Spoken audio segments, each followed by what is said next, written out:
Assalomu alaykum qadrli obunachilar. Bugungi darsimiz sporli o'simliklardan biri yo'sinlar haqida. Yo'sinlarni o'rganuvchi fan briologiya deyiladi. Yo'sinlarning 20 mingga yaqin turi bor. Mana shuni bilib olishinglar kerak. Xo'p, ba'zi bir ma'lumotlarni, kitobda bor ma'lumotlarni gapirmay ketaman, oldindan aytib qo'yay. Chunki nima uchun deganda, bular DTMda tushmaydi. Asosiy urg'uni DTMda tushadigan, ya'ni yozgi imtihonlarda, sertifikat imtihonlarida tushadigan ma'lumotlarga qaratamiz. Hop, yo'sinlarni ko'radigan bo'lsak, mana birinchi navbatda mana bu rasmga e'tibor qaratamiz. Yo'sinlar yuksak o'simliklar hisoblanadi. U faqatgina ularni yuksak o'simlik deyilgani bilan yuksak o'simliklarga xos bo'lgan 3 ta organ, ildiz, poya, bargdan bittasi ildiz uchramaydi. Ya'ni ularda ildiz va o'tkazuv sistemasi yo'qligi tufayli ular yuksaklarning tubani deb ataladi. Yo'sinlarda qaysi organlar rivojlangan? U yerga rizoid bilan birikadi. Hop, uning poyasi va bargi shakllangan. Bargi bir qavat hujayradan iborat. Ilgaridagi qadimdagi testlarda 2016-yilgacha bo'lgan testlarda bir qavat, bitta hujayradan iborat bo'lgan testlar ko'p tushgan. Hozir ham takrorlanib qolishi ehtimoli bor. Shuning uchun bilib qoling, yo'sinlarning bargi bir qavat hujayradan iborat. Bir dona emas, bir qavat hujayradan tashkil topgan. Mana shu yo'sinning tuzilishi. Bu yosh yo'sin. Yo'sinlar keyinchalik o'sish natijasida ularda jinsiy va jinsiz bo'g'im gallanishi degan narsa kuzatiladi. Jinsiy va jinsiz bo'g'imning gallanishi degan nima deganda ko'pchilik tushunadi ekan, gala bo'lib kelish. Yo'q, jinsiy va jinsiz bo'g'imning gallanishi gala bo'lib kelish emas. Uni galma-galdan kelish, ya'ni hayot siklida qaysidir bosqichlarda jinsiy bo'g'im ish ko'radigan bo'lsa, qaysidir bosqichda jinsiz bo'g'im amalga oshiradi. Ya'ni o'simliklar qaysidir qismini ko'payish siklini bir misol uchun 10 ta qismda tasavvur qiladigan bo'lsak, uning 5 tasi jinsiyga, uning qolgan 5 tasi jinsizga bog'liq. Ya'ni yo'sinlarning hayot siklida jinsiy va jinsiz bo'g'im gallanadi. Va mana shu gallanishda qaysi bo'g'im ustunlik qiladi degan savol tug'iladi. DTMda ham tushadi. Ustunlik qilish deganda qaysi bo'g'im birinchi bo'lib kelganini inobatga olishimiz kerak. Ya'ni jinsiy bo'g'im boshlab berdim yoki jinsiz bo'g'im boshlab berdim. Sporli o'simliklar bor yo'q uchta. Yo'sinlar, qirq bo'g'imlar, qirq quloqlar, xolos. Xo'p, aynan yo'sinlarda jinsiy bo'g'im, gametofit bo'g'im ustunlik qiladi. Chunki nima uchun gametofit bo'g'im ustunlik qiladi deganda, ularning hayot siklida anterior va arxegoniya birinchi paydo bo'ladi. Hop, jinsiz bo'g'imni sporafit deymiz. Ajratib olinglar. Sporafit desa jinsiz, gametofit desa jinsiy bo'g'im deb ataladi. Hop, yo'sinlar jinsiy ko'payishni amalga oshirishni boshlashi, ya'ni ko'payishni amalga oshirganda ularda ikkita a'zo paydo bo'ladi. Xuddi biz a'zoyimiz, ya'ni jigar, o'pka, organga singari organ paydo bo'ladi. Bu organlar urg'ochilik jinsiy a'zosi arxegoniy, erkaklik jinsiy a'zosi anterior deyiladi. Hop, anterioriyda spermatozoid yetiladi. Spermatozoid ikki xilchilik bo'ladi.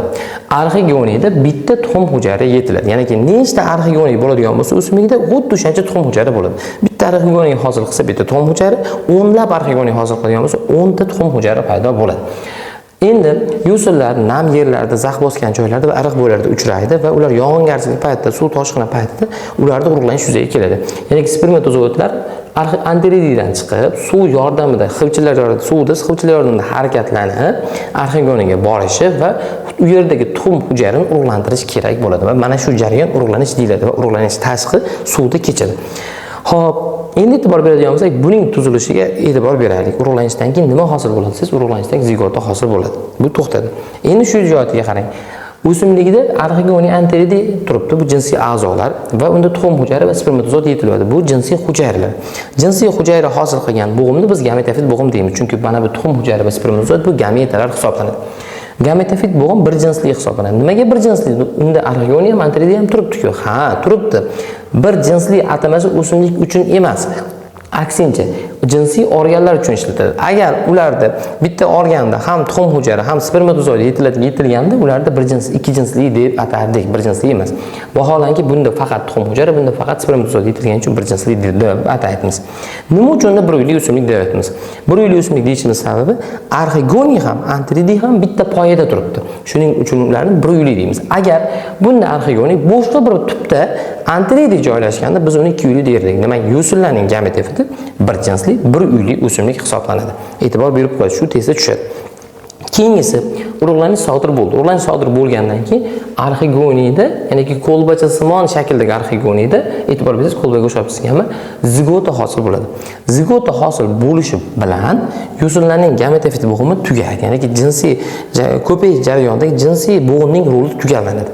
Bundan keyin qaysi bo'g'im boshlanadi desangiz, bundan u yog'iga jinsiz bo'g'im o'z faoliyatini boshlaydi. Jinsiz bo'g'im qayerdan hosil bo'ladi? Jinsiz bo'g'im shu gametofit hisoblangan o'simlikning arxegoniyasida urug'langan tuxum hujayra zigotidan o'sib chiqadi. Va u 3 qismdan iborat. Ya'ni jinsiz bo'g'im sporafit 3 qismdan iborat. Qanday qism desangiz, mana o'sib chiqqan sporafit Sparangi band, sparangi ya'ni mana meva, soddaroq tushuntiradigan bo'lsa, tasavvur qiling, mana bu uzuk deydigan bo'lsak, mana bu qo'lim mushtum tasavvur qilib bo'lsak, mana bu qismi sparangi band, mushtum sparangi va uning ichidagi uzuk spora hisoblanadi. Xuddi shunisiga tarkibida tushuntiriladi. Ya'ni sparangi band, sparangi va spora. Sporalar sparangida ma'lum bir muddat o'tgandan keyin yetiladi. Yetilgandan keyin unda nima hosil bo'ladi desangiz, ular sporalar shamol va suv yordamida atrofga tarqala boshlaydi. Atrofga tarqalgandan ular nam tuproqqa borib tushgandan keyin rivojlanadi. E'tibor bering, nam tuproqqa tushgandan keyin rivojlanadi. Agar ular nam tuproqqa tushmasa, ular o'z faoliyatini tugatadi va halok bo'ladi. Rivojlanmaydi. Endi shu joyga e'tibor bering. Asosiy muhim joyda. Sparangi band faqat yo'sinlar uchun tegishli. Qirq bo'g'imlarda va qirq quloqlarda boshqa narsa bo'ladi. Ya'ni sparangi, ularning sparangilari, ya'ni spora beruvchi mevalari sparangi bandda emas. Aynan qirq quloqda so'rislarda, qirq bo'g'imlarda sporafil shakli o'zgargan barglarda joylashadi. Shu joyga e'tibor berasiz. Keyingisi, hop, sporalar yerga to'kildi, nam tuproqqa tushdi. Nam tuproqqa tushgandan keyin ulardan yashil ipcha, ya'ni shoxlangan yashil ipcha paydo bo'ladi.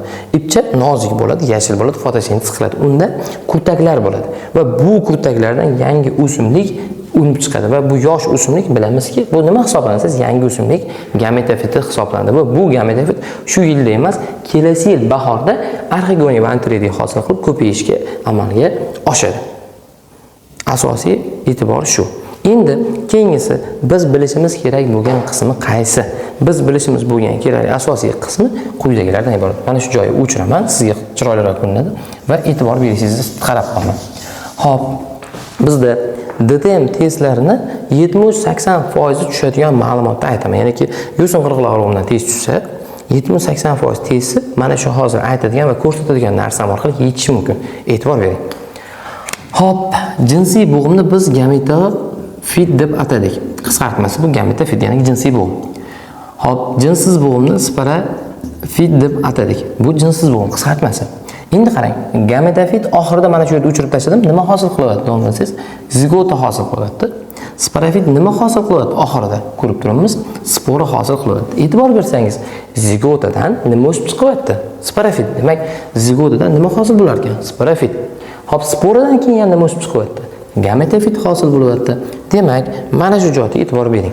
Mana shu soat mili bo'ylab tasavvur qiling. Biz soat deb tasavvur qilamiz, mana soat bu yerda 12, 3, 6 va 9 raqamlar turibdi. O'zi sporadagi so'zning ma'nosi ham 9 ga o'xshab ketadi. Va bilib qo'ying, mana shu ketma-ketlik sikl asosida ko'payish jarayoni amalga oshadi. Nafaqat yo'sinda ham, qirqquloqda ham, qirqbog'imda ham xuddi shu amalga oshadi. Ya'niki gametofit hosil bo'ladi, gametofitdan zigota hosil bo'ladi, zigotadan sporafit o'sib chiqadi, sporafit spora hosil qiladi, sporlar yerga to'kilib, undan gametofit hosil bo'ladi. Testlarda ertaga aytadi sizga, qirq bo'g'imni gametofit uchun xos bo'lgan fikr toping desa, zigota hosil qiladi. Bu to'g'ri fikr. Lekin xato fikr bo'lsa qanaqa bo'ladi? Spora hosil qilish xato, ya'ni gametofit zigota hosil qiladi, spora emas. Yana bitta fikr, gametofit deydi, zigotadan hosil bo'ladi deydi. Yo'q, gametofit zigotadan hosil bo'lmaydi. Bu xato fikr. Gametofit sporadan hosil bo'ladi. Xuddi shunisiga sporafit zigotadan hosil bo'ladi desa bu to'g'ri, sporafit spora hosil qiladi desa ham bu to'g'ri. Lekin sporafit sporadan hosil bo'ladi desa bu xato. Sporafit zigotdan hosil bo'ladi desa bu to'g'ri. Mana shuni yodlab olishingiz kerak va yo'sin qirqquloq bo'g'im haqida test tushsa, shuni test kitobingizni bir burchaga yozib olsangiz, hech qachon adashmaysiz. Bizning kanalga obuna bo'lsangiz, bundan da yaxshiroq ma'lumotlarni sizga beramiz.